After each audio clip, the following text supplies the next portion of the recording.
প্রতিটা সংসারে ফ্রিজ যে কতটা গুরুত্বপূর্ণ সেটা কিন্তু আমরা কম বেশি সবাই জানি। আজকে অনেক দিন পর ভাবছি আমার এই ফ্রিজটা একটু হালকা মেকওভার করব। ফ্রিজের ওপরে ফ্রিজের সাইডে অনেক ধুলোবালি জমেছে, অনেক কিছু রয়েছে। তো ভাবলাম একটা নিউ লুক দরকার।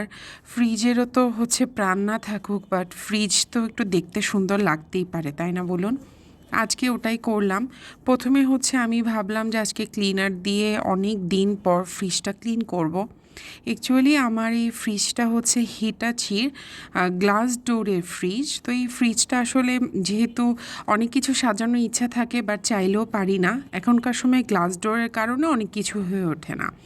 আর এটা গ্লসিনেসটা দেখে বুঝতেই পাচ্ছেন, ব্ল্যাক হলেও এটা কমপ্লিটলি একটা মিররের মতো। যাই হোক, আজকে অনেক দিন পরে ভাবছি ফ্রিজটা মেকওভার করব। আসলে গতকালকে হচ্ছে আমাদের একজন কন্টেন্ট ক্রিয়েটর আপুর ফ্রিজের মেকওভার ভিডিওটা দেখে খুব ইন্টারেস্ট ফিল করেছিলাম, তাই তো আমি আসলে ফ্রিজের ওপরে স্পেশালি আমার ঘিগুলো রাখতে পছন্দ করি, ঘিয়ের বয়ম। তো আমি আজকে এখানে একটা ঝুড়ির মধ্যে সুন্দর করে হচ্ছে ঘিয়ের বয়মগুলো সেট করে নিচ্ছি, যেটা আমি ওপরে দেব ঘিয়ের বয়মে। আর এখানে আমি যে কাজটা করেছি সেটা হচ্ছে ক্লিন করার পরে ওপরে একটা কটনের কাপড় দিয়ে নিচ্ছি, যে কাপড়টা হচ্ছে আমি উপরে বিছিয়ে নিলাম। এটা মাঝে মধ্যে চাইলে আমি নামিয়ে ক্লিন করে নিতে পারবো। আর যেহেতু হচ্ছে আমি সাজাচ্ছি, তো একটা ছোট্ট গাছ টাইপের শোপিস না থাকলেই নয়। এখানে যে ঝুড়িটা রেখেছিলাম সেই ঝুড়িটা হচ্ছে রেখে দিচ্ছি হাতের নাগালে পাওয়ার জন্য। আর এখন হালকা একটু টাচ আপ করবো। আমার কাছে আমার এই ডিআই ওয়ার্কের কাজটা ছিল, তো ডাবল সাইডের যে টেপগুলো যেগুলো গ্লাস ডোরের ওপরে লাগে সেগুলো দিয়ে আমি আসলে আমার প্রথমে সুইট হোমটা লাগিয়ে নিলাম। আর এটা আমি যখন সিকিমে ঘুরতে গিয়েছিলাম তখন ওখান থেকে একটা সুভেনিয়ার নিয়ে এসেছিলাম। এটা ম্যাগনেটের ছিল, যেহেতু গ্লাস ডোর ম্যাগনেট লাগে না, তাই আমি ভেবেছিলাম যে কিভাবে করা যায়। তো যেহেতু এই আইডিয়াটা পেলাম, তাই এই সুভেনিয়ারটা লাগিয়ে ফেললাম গ্লাস ডোরে। স্পেশালি আমি তেমন কিছু করিনি, বাট তারপরও আজকে একটু পরিষ্কার করিয়েছি, হালকা একটা চেঞ্জেস এনেছি। এটাই আমার খুবই ভালো লাগছে।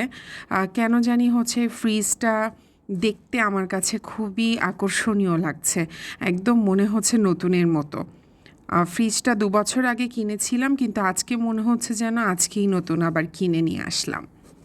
এই আমি জাস্ট হালকা একটা টাচ আপ করে লুকটা চেঞ্জ করে ফেললাম। আমার কাছে কিন্তু দারুণ লাগছে। আপনাদের কাছে কেমন লাগছে আপনারা কিন্তু অবশ্যই মতামতটা দিবেন। আর আমার হচ্ছে এই ফ্রিজের পাশের যে জায়গাটা একটু ফাঁকা ছিল, পাশেই যেহেতু ডিপ ফ্রিজ, তো এখানে যে এক্সট্রা তার আছে সেটাও রয়েছে। আমি ভাবলাম ছোট্ট একটা ম্যাট দিয়ে এখানে একটা গাছ দিয়ে দিই। ফাঁকা জায়গাতে আসলে গাছ দিলে ঘরের মধ্যে অনেক ভালো লাগে, সবুজ একটা ছোঁয়া। দেখতেই পাচ্ছেন আমি তারটা হালকা মুড়ে দিয়েছি। এই যে আমার মোটামুটি গোছানো শেষ। This is my final look. তো আমার এই ফ্রিজটা আজকে আমি আবার নতুন করে গুছালাম, হালকা টাচ আপ করলাম। কেমন হয়েছে সেটা অবশ্যই জানাবেন। এরকম আরও ভিডিও আপনাদের জন্য নিয়ে আসবো আশা করছি। ভালো লাগলে ভিডিওটি শেয়ার করে দিবেন এবং আপনাদের মূল্যবান কমেন্টগুলো অবশ্যই কিন্তু জানাতে ভুলবেন না। প্রত্যেকটা গৃহকোণ এরকম সুখে থাকুক। আল্লাহ হাফেজ।